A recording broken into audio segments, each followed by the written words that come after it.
नमस्कार, the daily show में आपका स्वागत है। मैं हूं आपका मित्र साथी हमदर्द मुकेश कुमार।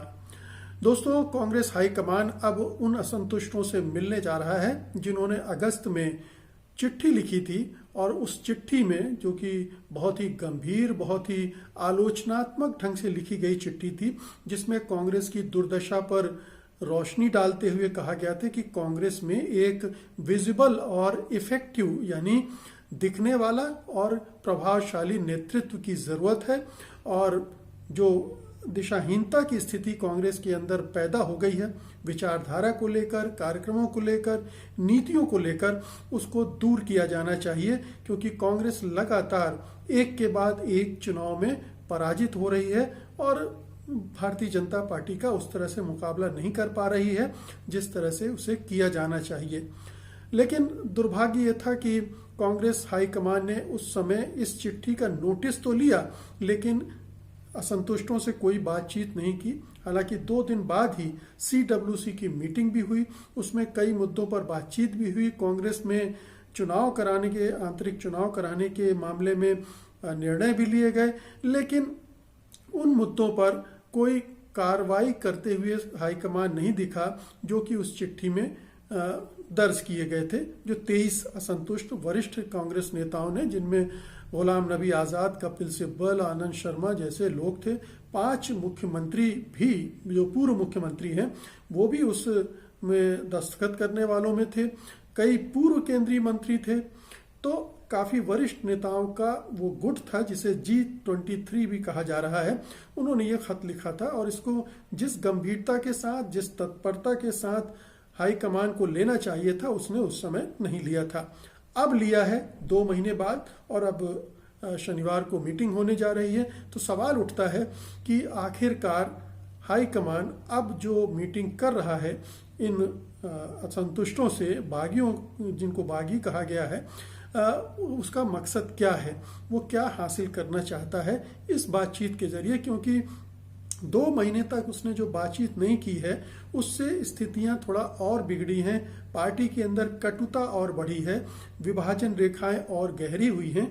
क्योंकि इधर अगर असंतुष्ट लगातार टीका टिप्पणियां करते रहे हैं कांग्रेस के नेतृत्व को लेकर, नीतियों को लेकर, लगातार जो कई राज्यों में पराजय हुई है, चाहे वो केरल हो, बिहार हो, असम हो, हैदराबाद का चुनाव हो, जहां जहां असफलता मिली है कांग्रेस की, उसको बार बार रेखांकित करते रहे हैं और बताते रहे कि कांग्रेस को अब पूरा देश एक विकल्प के रूप में नहीं देख रहा है, जो कि बहुत चिंता की बात है। और जब जब उन्होंने टिप्पणियां की हैं तो कांग्रेस हाईकमान के प्रति अपने को वफादार बताने वाले नेताओं ने भी उन पर पलटवार किए हैं और तीखे वार किए हैं, जिनमें अधीर रंजन मजूमदार की टीका टिप्पणियां हैं कि बाहर चले जाइए, दूसरी पार्टी बना लीजिए, अशोक गहलोत हैं और भी दूसरे नेताओं ने इस पर टिप्पणियां लगातार की हैं, और जिसकी वजह से माहौल कांग्रेस के अंदर ज्यादा विषाक्त हुआ है, ज्यादा कटुतापूर्ण हुआ है।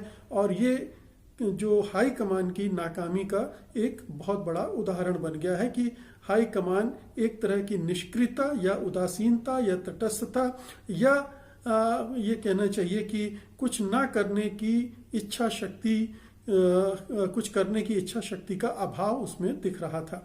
तो ये स्थितियां कांग्रेस के अंदर बन चुकी हैं और ऐसे में अब ये बातचीत की जा रही है। बातचीत भी कमलनाथ कह रहे हैं कि इस पूरे मामले को कोऑर्डिनेट कर रहे हैं, उन्होंने बातचीत का आयोजन किया है, असंतुष्टों के टच में हैं और वही हाईकमान से मिलवा रहे हैं। अहमद पटेल तो अब इस दुनिया में रहे नहीं, तो कहा जा रहा है कि इस भूमिका में अब कमलनाथ को लाया जा रहा है।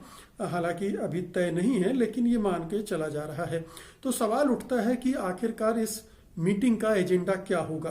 क्या असंतुष्टों को मनाने की कोशिश की जाएगी हाईकमान की तरफ से, उनके मुद्दों पर विचार करके, उन पर कुछ कहना चाहिए रोड मैप बनाकर, या उन्हें धमकाने की, अलग थलग करने की कोई एक और रणनीति के तहत इनको बातचीत के लिए बुलाया गया है, ताकि इनका मुंह बंद किया जाए और मुंह बंद अगर नहीं होता है तो इनके खिलाफ फिर अनुशासनात्मक कार्रवाई की जा सके। आज हम इन्हीं तमाम संभावित एजेंडे पर बात करेंगे, क्या क्या हो सकता है उस मीटिंग में, उस पर बातचीत करेंगे।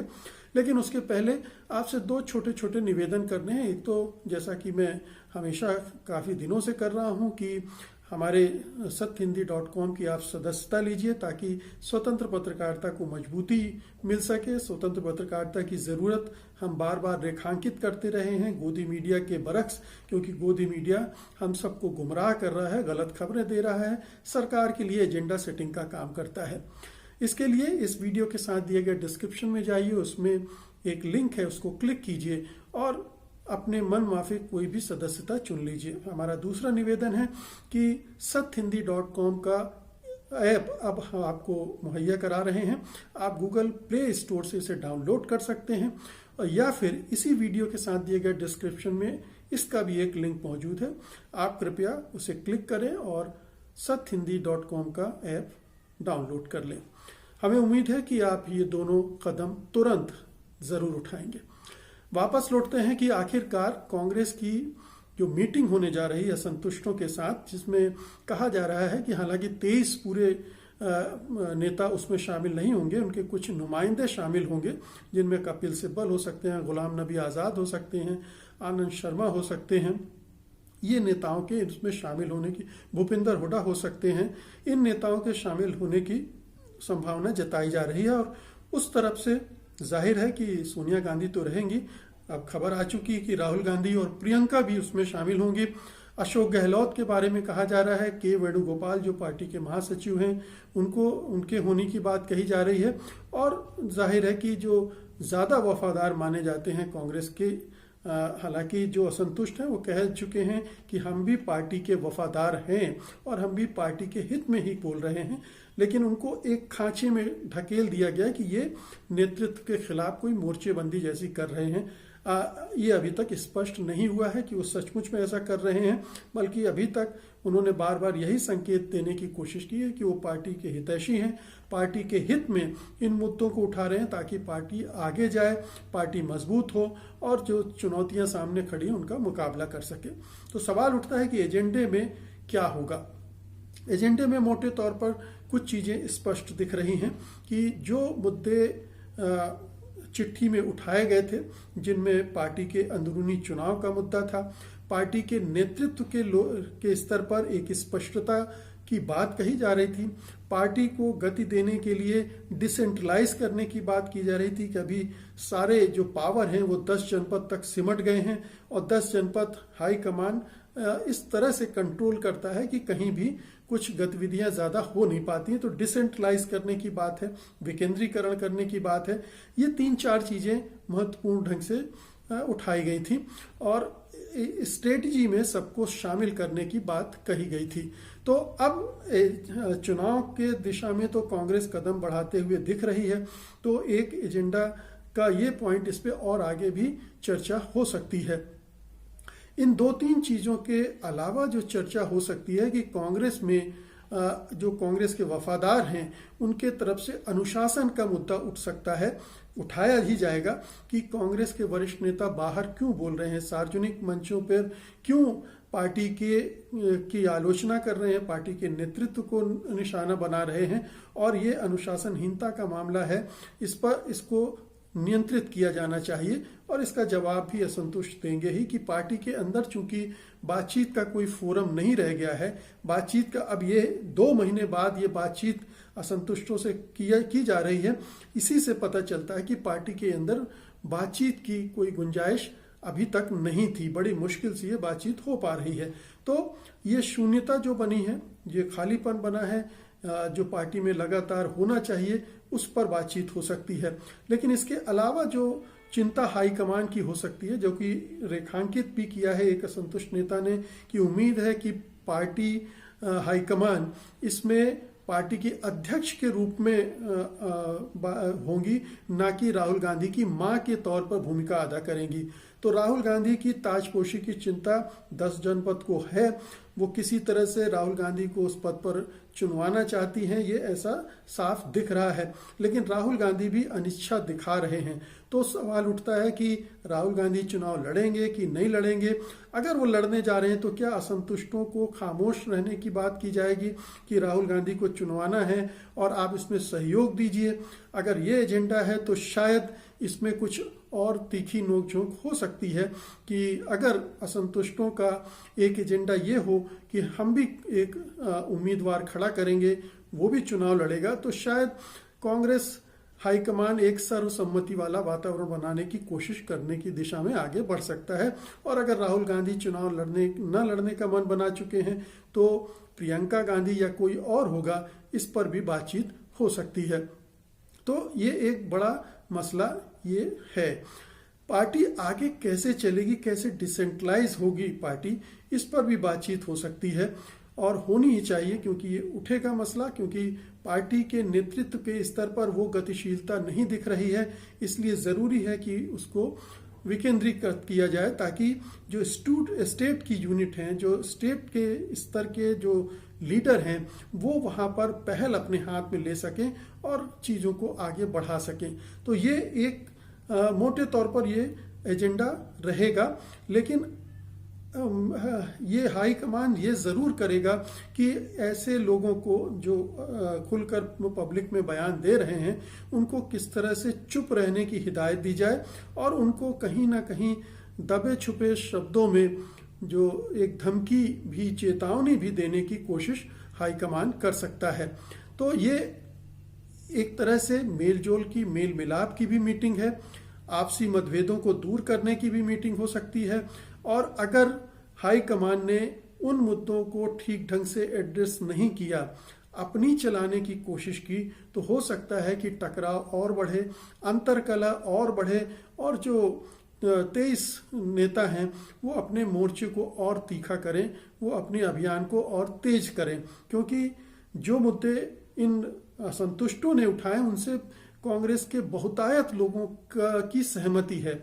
वो सब सहमत हैं कि ये मुद्दे वाकई में हैं। कांग्रेस मुर्दा होती जा रही है इस नेतृत्व में, उसमें गतिशीलता नहीं है। राहुल गांधी की असमंजसता, अनिश्चितता ने पार्टी को और भी गड्ढे में धकेल दिया है, वो वहां से उबर नहीं पा रही है। तो एक कांग्रेस कार्यकर्ता से लेकर ऊपर तक बहुत बेचैनी है पार्टी के अंदर, उसमें बदलाव की एक जबरदस्त इच्छा भी है, मांग भी है। हालांकि गांधी परिवार ऊपर बैठा रहे, ये भी एक भावना कांग्रेस के कांग्रेसियों के अंदर है। वो ऊपर के स्तर पर उस तरह का बदलाव नहीं चाहते हैं जिससे पार्टी के अंदर कोई बड़ा संकट पैदा हो जाए। लेकिन पार्टी गतिशील हो, नेतृत्व दिखे, वो हर जगह दिखे और लगातार दिखे। ऐसा ना हो कि राहुल गांधी एक बार दिखें और फिर छुट्टी पर चले जाएं, फिर छुट्टी के बाद आए, फिर एक जगह पहुंच जाएं और दर्शन देके फिर गायब हो जाएं, जो कि राहुल गांधी की सबसे जो बड़ी कमी यही दिख रही है। और जिस तरह से उन्होंने रणनीतियां बनाई है, एक के बाद एक चुनाव में पराजय हुई है। बिहार में तो जो गठबंधन की सरकार न बनने की सबसे बड़ी वजह कांग्रेस की रणनीति ही रही है। तो ये लगातार दिख रहा है। केरल में भी कांग्रेस पिछली बार के मुकाबले और पिछड़ गई है। तो ये चिंता की बात कांग्रेसियों के लिए है और कांग्रेसी लगातार कोशिश कर रहे हैं कि उम्मीद कर रहे हैं कि इस मीटिंग से ऊपर के स्तर पर पैदा हुई अनिश्चितता कम होगी, उसको दूर करने के लिए ठोस प्रयास किए जाएंगे और कांग्रेस के अंदर कैसे गतिशीलता पैदा की जाए, कैसे कार्यक्रम बनाया जाए, कैसे रणनीति बनाई जाए, उसमें और ज्यादा लोगों की भागीदारी होगी। हालांकि ये जो नए पुराने का झगड़ा है वो भी इसमें दिख सकता है, क्योंकि ये जो 23 का गुट है इसमें वरिष्ठ नेता हैं और जो राहुल गांधी हैं वो यंग लीडरशिप चाहते हैं। उनका आपसी टकराव भी बढ़ रहा है, इनको हाशिए में धकेलने की कोशिश हो रही है और ये फाइट बैक कर रहे हैं, पीछे से वापस लौटकर लड़ रहे हैं। तो ये लड़ाई भी हो सकता है इस मीटिंग में दिखे। देखते हैं कि इस निर्णायक मीटिंग में कोई निर्णय कांग्रेस हाईकमान ठोस ले पाता है, संतुष्टों को साथ रख पाता है या नहीं रख पाता है और ठोस रणनीति कांग्रेस को आगे ले जाने की बना पाता है कि नहीं। तो अब मुझे उम्मीद है कि आपको ये वीडियो पसंद आएगा। आप इसे लाइक करेंगे, शेयर करेंगे और अब मुझे अनुमति दीजिए। नमस्कार। सत्य हिंदी का ऐप डाउनलोड करें गूगल प्ले स्टोर पर।